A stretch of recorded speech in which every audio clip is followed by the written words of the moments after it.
Au deuxième jour du procès de l'assassinat du père Hamel, un enquêteur est revenu sur le déroulement de l'attentat. 3 hommes dans le box des accusés près de 6 ans après l'assassinat du père Hamel à Saint-Étienne-du-Rouvray près de Rouen. Ils sont les complices présumés des assaillants djihadistes qui avaient été abattus le jour de l'attaque. Océane Théard, vous suivez le procès à la cour d'assises spéciale de Paris. Aujourd'hui, un policier de l'antiterrorisme a retracé le film de l'attentat. Oui, diapositive après diapositive, ce policier anonyme fait un résumé méthodique des faits. Le lieu, d'abord la petite église Saint-Étienne entourée d'arbres. Au sol, les corps des 2 assaillants abattus par la police.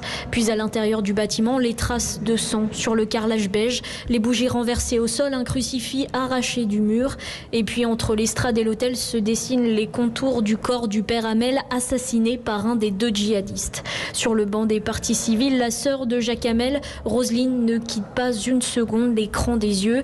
Elle pince ses lèvres, parfois rajuste ses lunettes à la monture dorée. Le policier poursuit.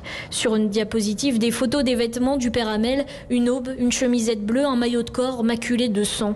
Quelques minutes plus tard, le policier décrit l'attaque du père Jacques Hamel, ces minutes d'agonie où il tente de repousser son assaillant Abdelmalik Petitjean. C'est d'une violence inouïe, de la barbarie, souffle le policier.